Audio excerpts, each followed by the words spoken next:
大家好，我是你们的云飞。现在我的小米14已经在文化宫这边到货了，我现在来取啊。这是我的第一台小米数字旗舰，还是非常激动的。它是会先给你的手机发一个这个取货信息，这是线下预定啊，咱们是线下充的首发。那咱们去拿。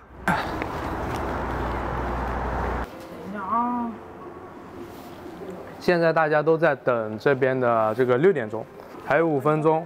现在我这个是54到了，然后可以看一下对面已经有非常多米粉在等了，已经都在等了，准备拆机啊。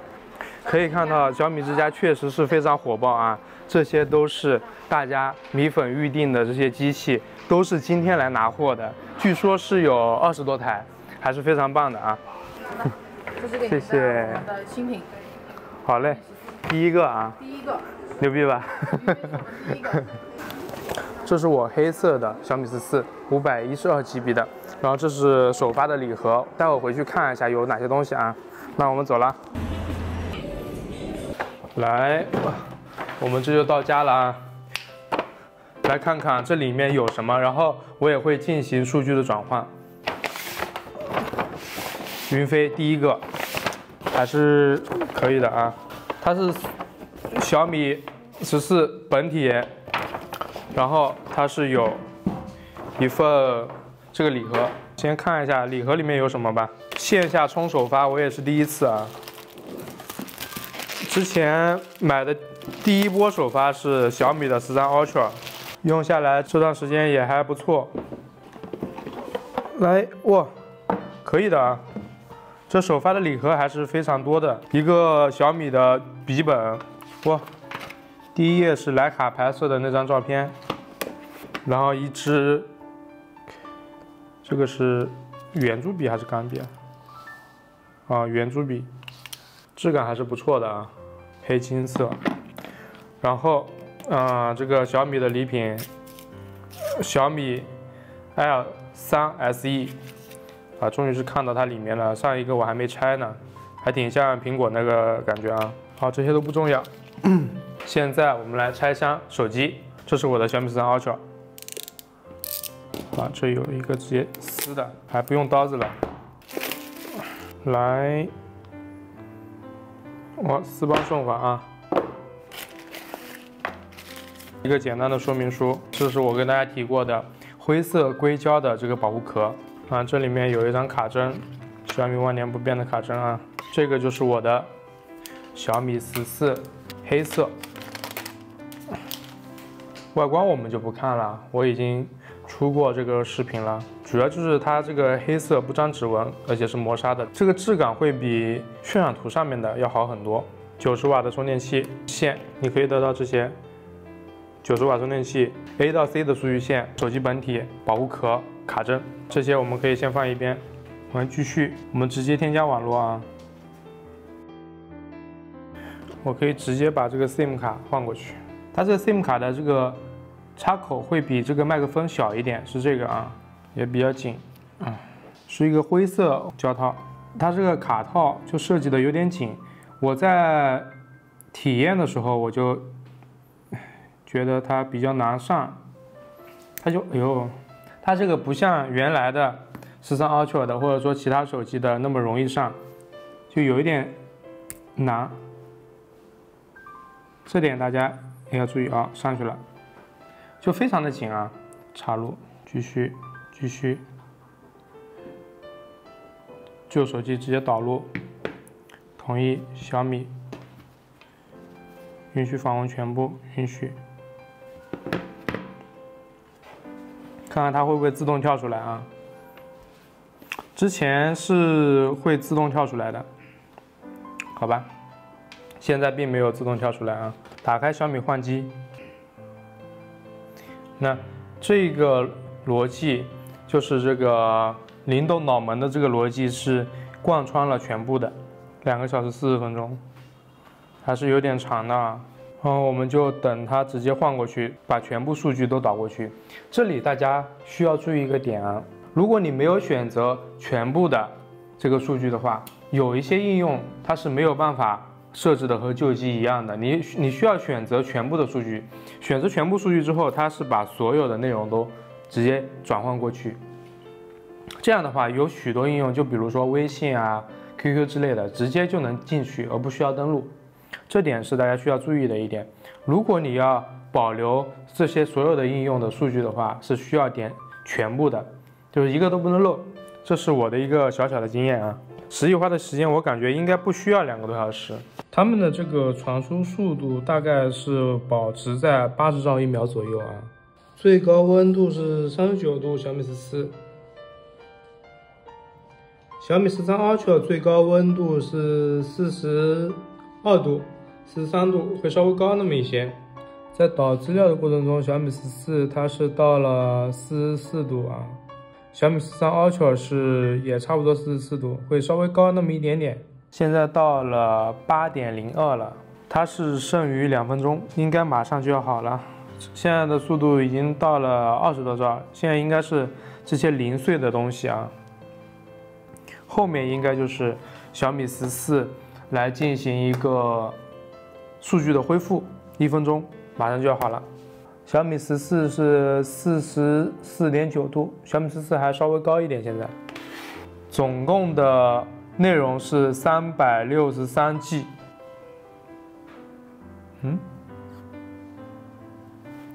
小米14现在是没有办法操作的。小米13 Ultra 的数据导过去之后，小米14就是比较接近于一个完全体的一个状态啊，日常使用的一个状态。总共迁移成功了，已迁移367GB，耗时1个小时9分钟。这个时间还是比原来的这个预计的2个小时40多分钟缩短了很多了啊。这个速度我觉得非常可以啊。然后现在是在等它恢复数据。小米13 Ultra 的任务就已经完成了，整个机身是非常烫的啊，现在。然后是我们的小米14在恢复数据，看它需要恢复多久啊。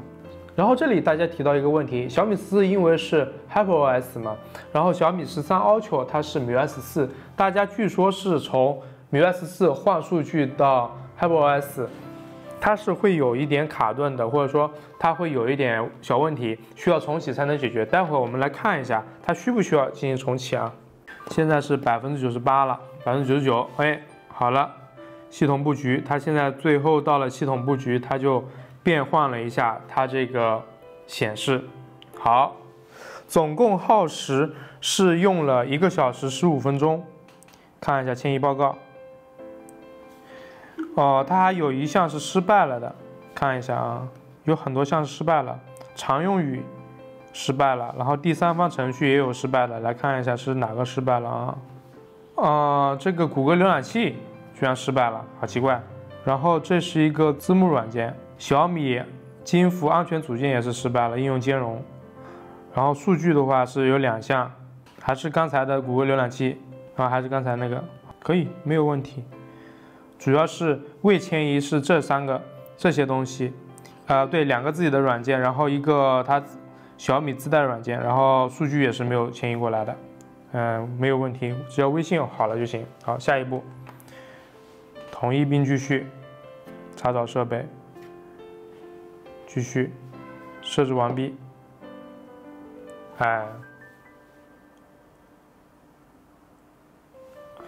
好。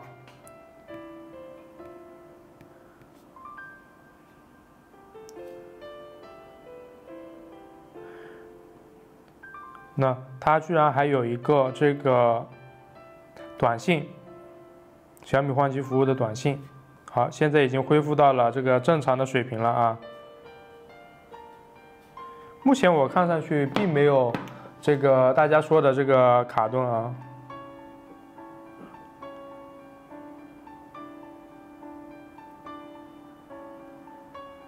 目前来说是很 OK 的。虽然现在它很烫，但是它过了一段时间，就是过了那么一会儿，它这个流畅度就上来了。一开始它是锁了的，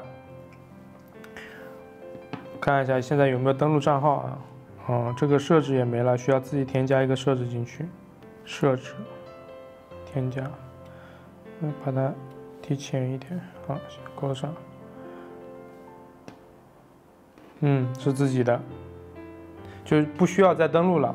然后还有一个米开尔，2年内多次免费换修，可以看一下有哪些东西啊？2年内多次免费换修，1年延保，然后贴膜什么的。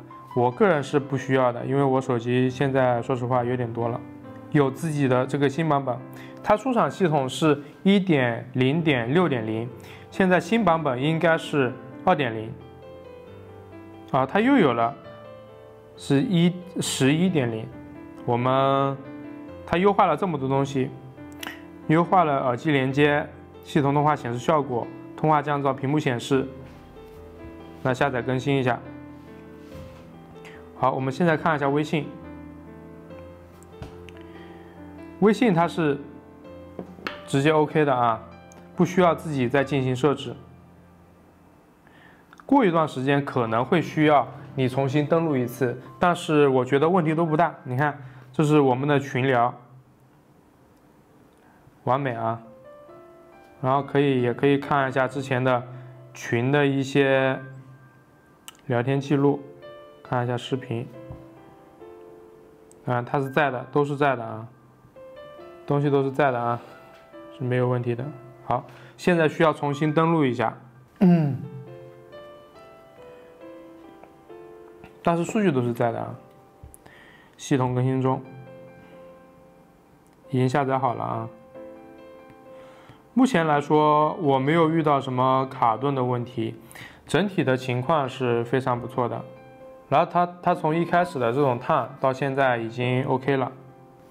好，我们看一下这里的小米秒响中心，实时发现附近的电视这些东西开启。现在是有点卡啊，因为有点热嘛。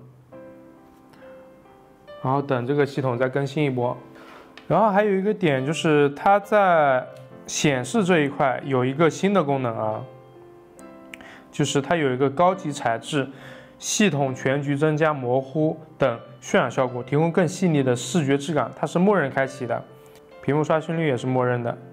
然后大家非常关心的指纹是在下方的，就下方在这个位置啊，就在这个位置。这对于小屏机来说应该还好，不会太别扭。但当然，它最舒服的肯定是在这上面嘛，这下面需要适应一点。我们先换一个最新的这个壁纸啊，然后还有一个点就是它自带的这个贴膜手感非常不好。就原本的这个屏幕的话，它其实是不割手的，但是这个贴膜有点割手，不知道大家能不能感觉出来啊？大家去小米之家，就摸真机的时候。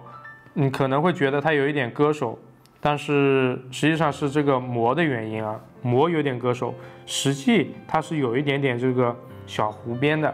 然后我们可以顺带关一下这些东西啊，超级壁纸是有的啊，超级壁纸，负1屏需要把推荐卡片关掉，然后热门小组件也关掉，各计划推荐也关掉，然后这边应该就不会有这些东西了。目前来说应该是没有什么广告的，因为我是直接移植过来的嘛，等于是。然后大家关心的谷歌相机也是可以直接打开的，而且因为我这里是加载了13 Ultra 的一个配置，因为我是从13 Ultra 这边过来的嘛，所以它1倍、2.6倍、0.6倍都是可以用的啊。好，现在系统重启好了。准备好了啊，我们来重启更新。待会儿我们就来感受一下它现在目前最新的一个版本啊。今天是这个31号，是可以拿到它的第1天，然后明天我就会把它这个开箱视频给发出来给大家看一下，就是分享一下我购买到它的一个这个体验啊。它一开始开机它是会有一个白安卓的，它目前还是基于安卓来进行自研的啊。小米 HyperOS， 原来这里是一个MIUI 的界面嘛，我应该会马上买一个这个贴膜，把这个垃圾膜给换掉啊。这个我觉得它这个时间确实是有点赶啊，而且我也在网络平台看到了小米的这个张宇他呼吁大家可以把小米之家的这个贴膜给撕了，确实这个贴膜的质感是有点差的啊。好，大家可以来感受一下目前最新版本的系统它这个解锁的一个体验啊。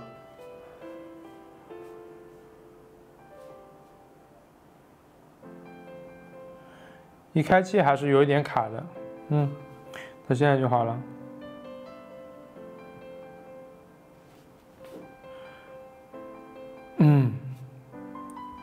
昨天在室内也刚好拍了一些万圣的这个照片，然后早上也拍了一点点这个树叶，我觉得这个拍照的手感是非常不错的啊。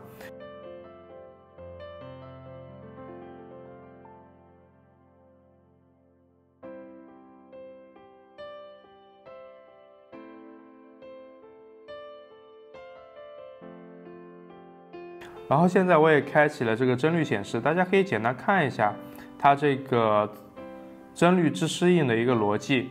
它一般最低可以到1，但是在一些界面的话，它基本上最低是10吧。那你看这个啊，这个是可以到1，那它有的时候是10，有的时候1。这个自适应还是掌控的非常准的啊，这个自适应还可以。然后现在我来简单的搞一些设置啊，就比如说一些必要的东西。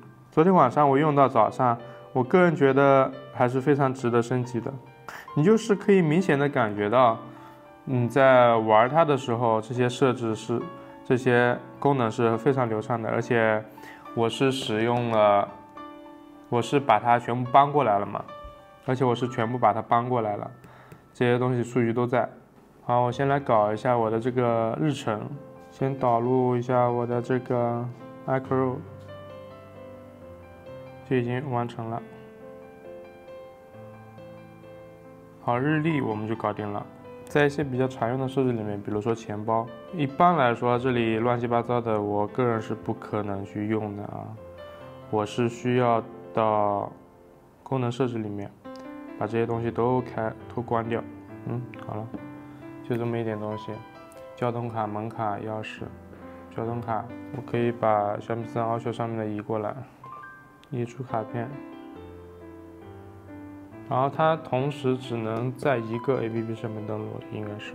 那我们退出，然后在这里面我们重新导入。选择我知道了，这里有一张苏州的，我们直接点击移入就行了，是不是还挺方便的？双击边缘，就这个能不能不要这么主动啊？其实我明显是不需要这个功能的。然后我现在又要去设置里面改一遍，那它又开启了，我要关掉它。我需要是双击电源打开手电筒啊，建议大家都可以用小米的 NFC 啊，非常好啊。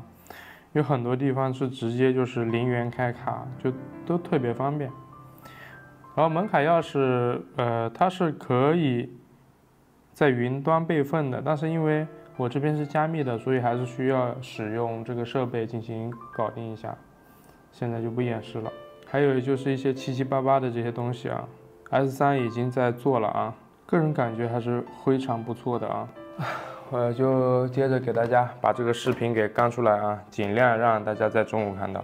这是我第一时间给大家带来的这个开箱体验啊，这是我自己自费购买的手机，在接下来的几天当中，我会体验它，并且为大家出和14 Pro 还有小米13 Ultra 以及小米10 Pro 的一个影像对比评测。大家想看的话，可以先关注一下，然后期待一下后续的视频。现在已经是晚上8点半了，所以我们今天的这个视频就先到这里，我们接着下期视频再见，记得点亮关注，收藏一下。